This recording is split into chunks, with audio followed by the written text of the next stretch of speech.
Ontem a gente falava que o Brasil tem que crescer, né? Tem que dar espaço para a gente poder crescer. O Estado tem que custar menos e todo o resto é bobagem, né? Mas por que a gente fala que o Brasil tem que crescer? Por que é importante, em vez de você vender uma laranja, você vender duas? Por que é importante, em vez de você vender um carro, você vender dois? Por que é importante, em vez de uma loja vender um par de tênis, vender dois? Porque se todo mundo começar a vender mais, isso significa que as pessoas estão com renda para comprar, porque não dá para comprar se não tem renda. Então, isso significa que houve mais produção, isso significa que houve mais salário. E aí faz-se um ciclo perfeito, né? Agora, o que está acontecendo, olha que interessante. Às vezes eu sou flagrado olhando para baixo, porque as anotações que eu faço dos números ficam sobre a mesa. E o computador, eu coloco ele bem para cima, porque senão a câmera vai me pegar de baixo para cima. E assim, pelo menos, me pega de frente. E para ela me pegar de frente, os papéis que ficam sobre a mesa, vamos imaginar que tem uma diferença entre a altura da câmera e os papéis de uns 70, 80 centímetros. Então eu olho para o papel, parece que eu não estou prestando atenção. Ou então parece que eu estou dormindo. Hein, Débora? Às vezes dá a impressão... Pô, o cara dormiu. Ainda bem que você avisou. O cara dormiu, que vergonha. Ele dormiu no meio da fala do colunista. Não, estou olhando para baixo, estou fazendo uma anotação, estou pegando alguma coisa que eu quero de repente perguntar. Então aqui tem algumas anotações. E o que é espantoso, olha só que interessante. Olha só que interessante. Eu não vou voltar no tempo demais, mas eu vou voltar para a Constituição de 1988.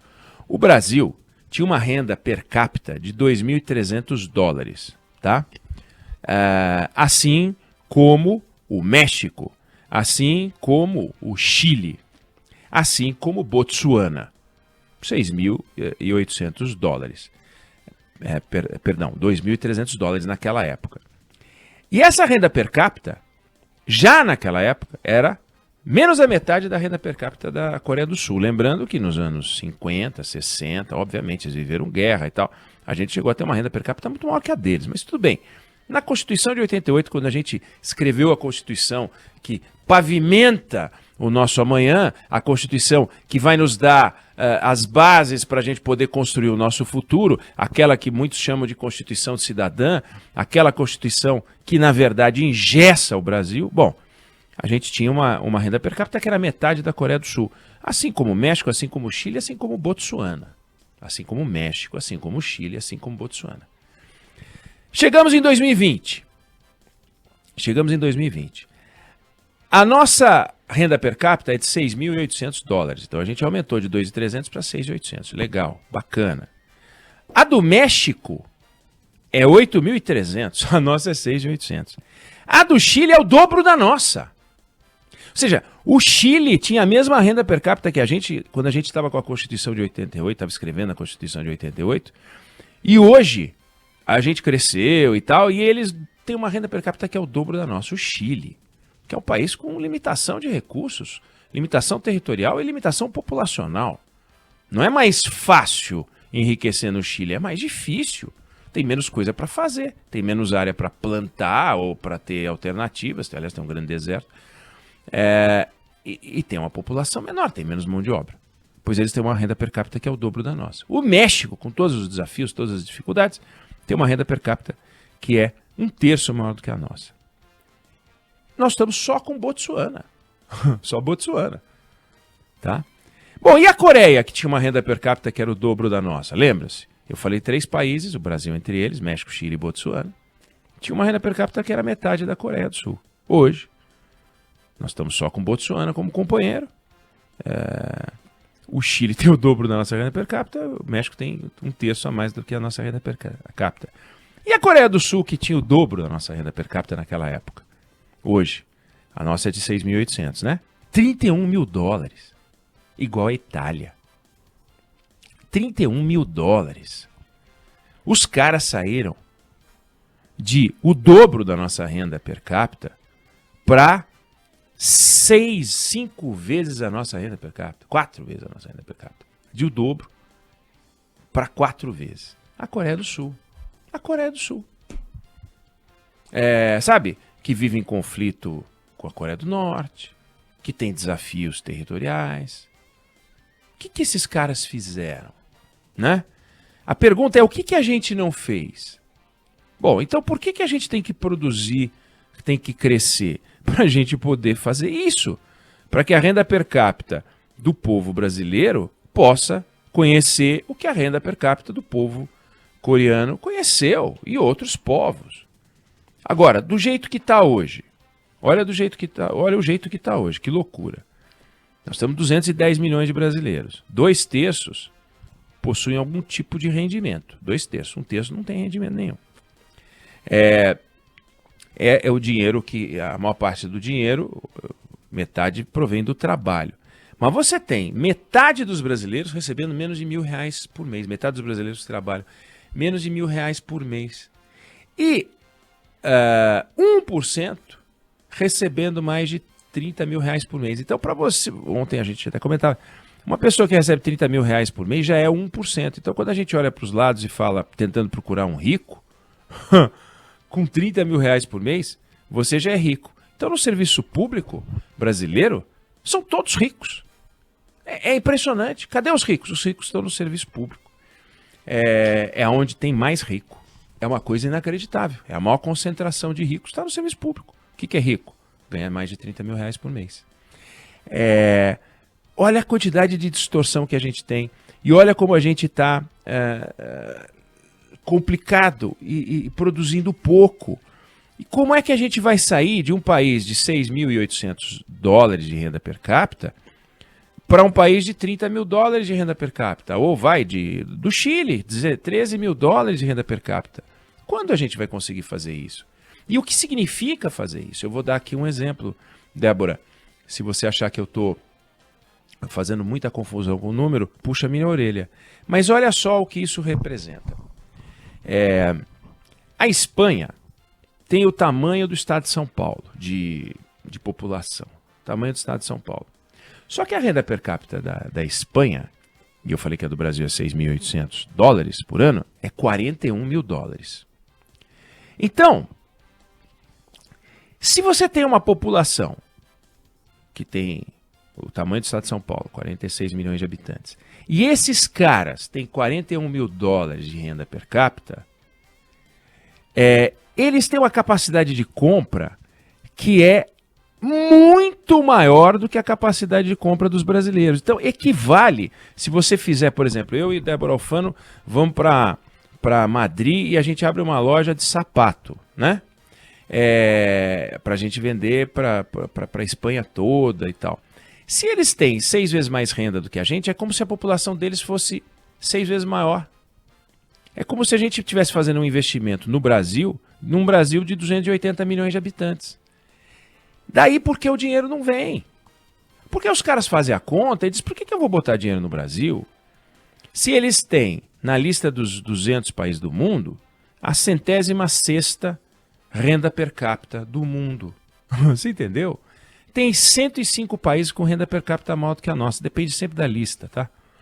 Você vai numa fonte, alguém pode confirmar, conferir. Puxa, será que ele falou certo esse número? Aí vai numa fonte e acha que a gente está em 94º, porque está usando dados, alguém usou os dados de um determinado país, ou da Europa, pegou dados do PIB de 2018, outro pegou dados de 2019, outro usa Banco Mundial, aí tem gente que pega FMI, dados da ONU, enfim.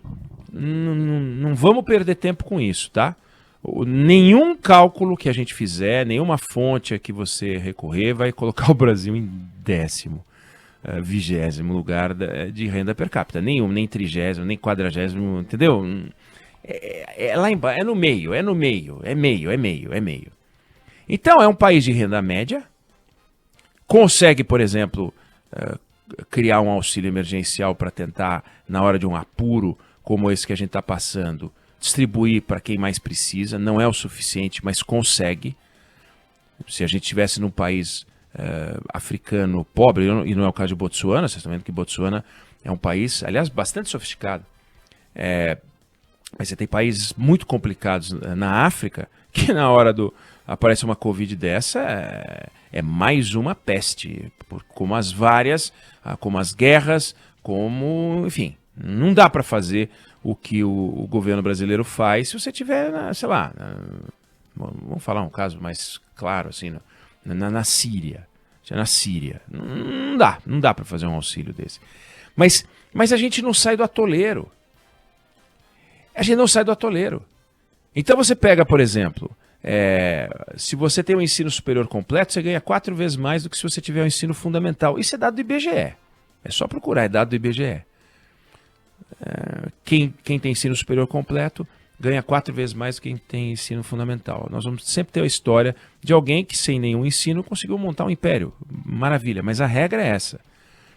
Se a gente tem, portanto, pouca gente, ao contrário do que diz esse paquiderme desse ministro da Educação, de que a universidade deveria ser para poucos, a universidade deveria ser para muitos, todos os que quisessem estudar.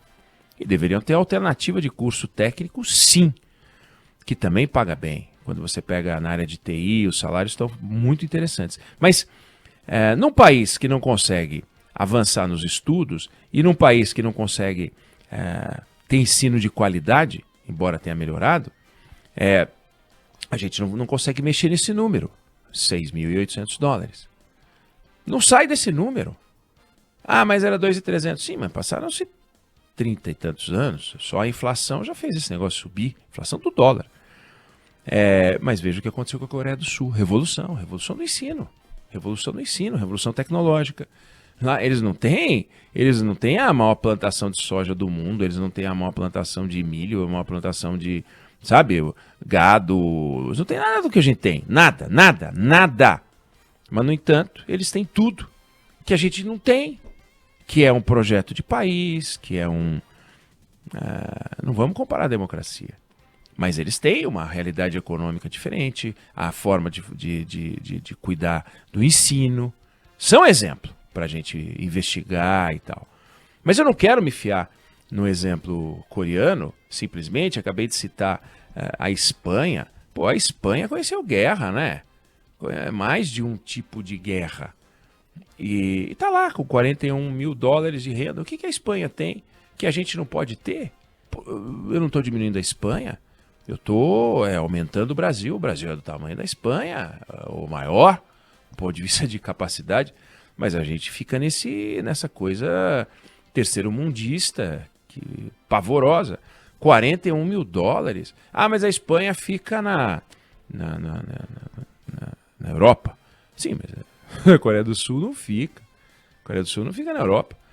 E aí, como é que a gente vai resolver isso? Então, Débora, eu estou um pouco incomodado com o debate. Ontem falamos um pouco disso, mas eu queria colocar alguns números. E vou voltar a isso, viu? Eu estou cismado com esse troço. Eu quero que fique bem claro que o Brasil precisa cobrar dos políticos. Isso aqui. Esses números. Vem cá, como é que você vai fazer, seu candidato, para que eu saia de $6.800 e chegue na Coreia do Sul com $30 mil? Como é que você vai fazer? É isso que eu quero saber. Como é que o senhor vai fazer? E tudo que a gente tem visto é um festival de frases babaquaras. Frases de efeito. Pega um papel em branco, uma caneta azul ou um lápis. Se pudesse ser um lápis 6B. Nossa, adoro o lápis 6B. Aquele lápis você vai escrever, sai aquela coisa grossa, parece um carvãozinho. Um lápis 6B, talvez não seja melhor para escrever, pega um 2B mesmo. E põe lá, Brasil, 6.800. Coreia do Sul, 31 mil. Eu quero ir daqui para cá. Qual é o Waze do nosso desenvolvimento? Qual é o aplicativo de deslocamento que vai me jogar daqui para lá? Ah, deixa eu chegar o meu pessoal. Quando o nosso pessoal for para o Banco do Brasil, para a Caixa Econômica. Eu ouvi isso do Zé Dirceu. Num almoço, eu estava trabalhando na editora Abril e naquela época, assim como os veículos de comunicação durante a eleição, a campanha costuma receber os candidatos e tal para almoços, entrevistas. Foi lá o Lula, candidato, primeira eleição, o Zé Dirceu estava junto, esse Guido Mantega também estava junto, acho que é o Luiz Mercadante, não me lembro. E lá pelas tantas perguntavam, o que o senhor pretende fazer no Banco do Brasil? Aí o Zé Dirceu dizia, deixa chegar o nosso pessoal. E a Caixa Econômica Federal, como é que política habitacional, deixa chegar o nosso pessoal. Eu fiquei pensando, onde é que está esse pessoal? Todo mundo está estudando, né? Deixa chegar o nosso pessoal, que eles estão tudo na escola, estudando, para quando eles chegarem no Banco do Brasil, na Caixa Econômica Federal, no BNDES, aí eles vão dar uma solução para tudo, porque deixa chegar o nosso pessoal, é que eles estão estudando, né? Depois a gente viu o que eles aprontaram quando chegaram nos lugares onde chegaram, mas naquele momento eu acreditei mesmo, olha, nossa, esse pessoal deve ser muito bom, né? Porque, deixa chegar o nosso pessoal é a resposta para política habitacional, política de saneamento, política industrial, e a gente viu que não tinha, né? E como os governos não têm. E agora o Brasil precisa sair desse lixo, desse atoleiro de $6.800 e chegar em $30 mil, caramba! Precisa sair desse atoleiro. Porque se a gente não sair disso, sempre aqui na Band News FM, a gente vai dar a notícia de um auxílio, a gente vai dar a notícia de um Bolsa Família, a gente vai dar uma notícia de qual é o novo salário mínimo, a gente vai dar a notícia de que o aposentado está sofrendo na fila, a gente vai dar a notícia de que alguém está sem dinheiro para comer, a gente vai dar a notícia de que alguém está passando fome, de que... Não dá para ficar assim num país como esse. Um Brasil como esse não pode ter esse tipo de notícia todo dia. Tem gente em dificuldade financeira, tem gente até passando fome em países como os Estados Unidos, na França, tem miséria. Mas a miséria brasileira não. Aí vamos olhar com otimismo, também não tem a miséria da guerra aqui, que ainda bem, é o que faltava. Mas nós não podemos nos deixar condenar. Querem nos condenar, que seja a força. Mas nós não vamos ficar de joelho para essa gente.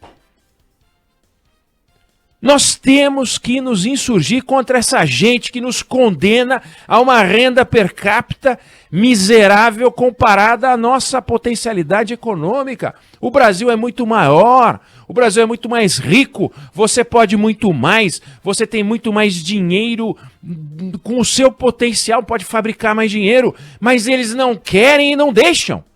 Então, vamos olhar para esses números e nós vamos voltar a esse assunto, que eu estou chato com isso. Mas eu quero que fique claro, não vamos deixar esses caras colocarem a gente numa caixinha, numa casinha, numa grade e venham nos alimentar com dinheirinho. Nós não queremos dinheirinho, nós queremos dinheirão, nós queremos a liberdade econômica e nós queremos muito dinheiro para poder prosperar. Por que a Espanha pode e a gente não pode? Por que a Coreia do Sul pode e a gente não pode? Qual a explicação? O coreano não fala espanhol, então não é falar espanhol. O espanhol não fala coreano, então também não é falar coreano. Nós falamos português com muito orgulho e vamos dar um pau nesses caras, pô. Tô irritado. Vamos em frente.